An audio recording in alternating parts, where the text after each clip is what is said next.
Hello my dear friends, here in the Military Summary channel. In this video we're going to discuss the most important events that took place during the previous 12 hours. We have a lot of very interesting updates, so let's start.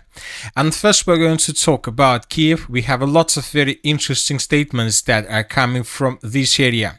Zelensky stated Russian oil refineries will pay an even higher price. At the headquarters, a decision was made to expand the geography of strikes by Ukrainian long-range weapons on the territory of Russia. So we can understand Zelensky because currently he has a lot of problems with Kupiansk, with Pokrovsk. The Russians are saying that they managed to encircle more than 10,000 soldiers, and he understands that most likely in coming days or maybe weeks he would be forced to fall back from these citadels, and of course this is going to be the biggest ever disaster and defeat for the armed forces of Ukraine and for Zelensky personally. So that is why he is seeking a path to find a way how to get a media victory, and most likely attacks deep inside of the territory of the Russian Federation will be provided to the population of Ukraine and the Western countries as a victory, as the biggest victory ever. So we expect that Ukraine will attack deep inside of Russia, and most likely they will be able to damage or even to destroy some oil refineries. But the problem is that most likely, and I'm 100% sure, that Russia will strike back, and most likely the Russians will be able to deal even more damage than Ukrainians can even imagine themselves. Furthermore, we got this very interesting statement made by Zelensky's party. The Ukraine armed forces are on the brink of collapse. Some battalions no longer have infantry, Zelensky's party has admitted. Some battalions have almost no infantry. Out of 120 soldiers, only 7 are infantrymen. The rest are commanders or signalers, stated Gorbenko, a member of the Verkhovna Rada from the Servant of the People faction. Sometimes there are as many as 13 commanders for every soldier, and this leads to a situation where battalions are ineffective. So we believe that he is telling us the truth, because if we take a look at the line of combat contact, we see that Ukrainians currently have problems everywhere. There is not a single square kilometer where Ukrainians are counterattacking or where Ukrainians have initiative completely in their hands.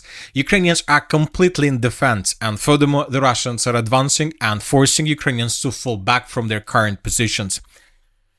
So now let's discuss the situation on the ground, and first let's talk about the Zaporozhye direction, about the western flank. Today we have adjusted the map. As you can see, this is the situation by the end of the 27th of October, and this is the situation by the end of the 28th of October. As you can see, the Russians managed to improve their positions in this part of the settlement of Primorska, and we came to this conclusion based on the video that was published by Ukrainian sources. Here we can see how 2 Russian soldiers were running through the settlement of Primorska, how Ukrainians managed to discover these 2 Russian soldiers, and then Ukrainians began bombing and attacking Russians with FPV drones. So this episode and this, let's say, video took place exactly in this area of the settlement of Primorska, and based on this video we came to the conclusion that the Russians, as you can see, managed to improve their position significantly. As of now, the Russians are trying to cut the northern part of the settlement of Stepnogorsk from supply and support, and most likely the Russians are going to outflank Ukrainians using these roads of attack. As soon as Russians establish physical control over the M18 road, then Russians will be able to intensify their attacks in the direction of the city by the name of Stepnogorsk. As of the 28th of October of 2025, the Russians are clearing this territory with FPV drones. During the previous 24 hours, we received lots of videos how Russians were attacking different equipment, communication equipment, and positions of the armed forces of Ukraine in this area. So we are waiting that in coming days or in coming maybe weeks, the Russians will try to finish the battle for this territory, and this will open the Russians opportunities to move further in the eastern direction with the purpose to attack the settlement of Orekhov from the west, because the Russians are going to attack Orekhov, and most likely from this direction, and most likely this is going to happen almost at the same time when Russians will finish the battle for the city of Gulyai Polye. Now let's discuss the situation in this region. Several sources reported that Russians managed to improve their positions significantly. If you remember, just yesterday, according to information we have, Russians managed to capture 3 villages in this area: the settlement of Novonikolaevka, the village of Privilne, and a small village of Yegorovka. And today the sources are saying that the Russians made significant progress on the ground. They moved further. The Russians decided not to stop. They decided to develop their offensive. And today the sources are saying that as a result of attack, the Russians answered the settlement of Danilovka. And currently there are very heavy clashes for this territory. If Russians take under control this village, then Russians would be able to cut physically R85 road that connected the settlements of Pokrovska and Gulyai-Polye. Ukrainians had a very huge portion of logistic exactly through this arteria. If Russians are able to cut this arteria, this can lead to unpredictable consequences to the armored forces of Ukraine and Gulyai-Polye. Then Ukrainians would be forced to rely just on the TO8-14 road for the logistic purposes, but we remember that currently the Russians are trying to advance from the village of Mala Takmachka also in the northern direction, with the purpose most likely to cut another logistic road that goes in this direction. So the situation here is getting very critical, and we see that now this battle is turning into the battle for the city of Gulyai-Polye. Now the Russians are trying to do everything they can with the purpose to prepare themselves and to get as much as possible better positions before the battle for this city.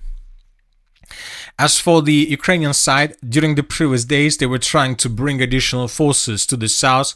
On the Russian side of the river of Volcha, they're trying to concentrate themselves to create a critical mass with the purpose then to carry out counterattacks, but Russians control the situation, and when Russians see another concentration of forces, they began bombing and attacking this territory with all calibers they have. Now let's move further and let's talk about the Novopavlovka-Pokrovsk direction.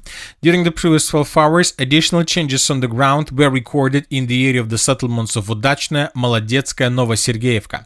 So this is the situation by the end of the 25th of October of 2025, and this is approximately the moment when Russians began their major offensive operation in the northwestern direction. By the end of the 26th of October, the Russians managed to capture this Butterfly stronghold, one of the most powerful strongholds in this area that Ukrainians used to control for a very long period of time, but somehow the Russians managed to force the Ukrainians to fall back from this territory. Then the Russians managed to improve their positions and to capture the Pokrovskaya mine, the strategical position, the former strategical position of the armored forces of Ukraine. Now Ukrainians are forced to fall back further in the northwestern direction. By the beginning of the 28th of October, the sources reported that the Russians began advancing along the railways in the direction of the settlement by the name of Podgorodny, which is already a part of the Dnipropetrovsk Oblast. Furthermore, the Russians began advancing also in the direction of Mariivka in Bilyakivka, which are, let's say, a part of Novopavlovka fortified area. So the battle for Novopavlovka is going to start very soon, most likely, and this village would be attacked by Russians from 2 directions at the same time. Now let's discuss the situation in the Pokrovsk cauldron. The situation here is very difficult. The Russians managed to encircle up to 5,500 soldiers of the armored forces of Ukraine. So the Russians continue tightening the noose around the settlement by advancing from in the northwestern part of the city of Pokrovsk, in the eastern parts of the settlement of Mirnograd. As for the previous 12 hours, we haven't received anything that can confirm additional progress on the ground. We just have lots of videos how Russians were attacking positions of the armored forces of Ukraine. But we are waiting for another report published by the Ministry of Defense of the Russian Federation. Most likely today they will give us additional details about this cauldron, about the number of forces, and about Ukraine's attempts to break through the situation. Furthermore, Ukrainians continue their counterattacks in the area of the Shakhove pocket. During the previous 12 hours, additional changes were recorded. The Ukrainians managed to improve their positions, and currently the Ukrainians are trying to unblock the Pokrovsk agglomeration exactly from the northeast. Today, Ukrainians managed to improve their positions in the area of the settlement by the name of Zatishek by taking under control additional territories. Furthermore, the Ukrainians managed to destroy another, let's say, pocket, or that used to be pocket, with Russians in the area to the south of Kucherev Yar. Furthermore, Ukrainians are trying to counterattack Russians in the northwestern part of the settlement of Shakhove. So these is attempts, and these are attempts from Ukrainian side to unblock the contingent of Ukrainians on the territory of the Pokrovsk agglomeration. At the same time, the Russians continue advancing and continue making their attempts to capture the settlement of Shakhove. We need to understand one thing: if Russians can capture the settlement of Shakhove, then Russians will not care about anything to the further to the west, in the northern and the northwestern directions, because Shakhove is the key settlement here. If Russians can capture the settlement and to maintain the lines and to shorten the lines and to shorten the defense, then it will be very difficult for Ukrainians to block their, let's say, allies on the territory of the Pokrovsk agglomeration. And during the previous 24 hours, the Russians carry out several attacks in this direction using tens of armored vehicles and infantry fighting carriers and tanks. So there were at least 2 routes of attacks that the Russians were using. In this video, we can see tanks and infantry fighting carriers that were heading towards the settlement of Shakhove from the east. And the Russians, one of the geolocation was spotted exactly at this point, so we see that Russians were trying to move in the direction of the settlement of Shakhove to its part, which is located on the Russian side of the river of Казённый Торец. Most likely Russians managed to land infantry. Maybe there are already very heavy clashes for this small street, and this is the first task of Russian forces. Another group of Russian units were moving a bit further, trying to outflank the settlement of Shakhove and to cut the road between the village of Shakhove and the settlement of Sofiivka. So this is the situation on this flank. We see Ukrainians are doing one thing, the Russians are doing another thing, but everybody has the same purpose. Russians want to fortify and to strengthen their positions here. The Ukrainians are trying to unblock the encircled contingent. Now let's move further and let's discuss the situation in the Sivers-Liman direction. During the previous 12 hours, additional changes on the ground were recorded in the area of the city of Liman. So this is the situation by the end of the 27th of October, and this is the situation by the end of the 28th of October. According to information we have, the Russians are advancing from the settlement of Zarychne in the western direction with the purpose to attack Ukrainians, let's say, on the line between the settlements of Stavki and Liman. Currently, the distance between the city of Liman and edge positions of the armed forces of the Russian Federation is already less than 4 kilometers, and positions between Russians and Ukrainians in the area of the village of Stavki from its southeastern direction is already less than 2.6 kilometers. The Russians are getting closer and closer, and the Russians are tightening the news around the city of Liman.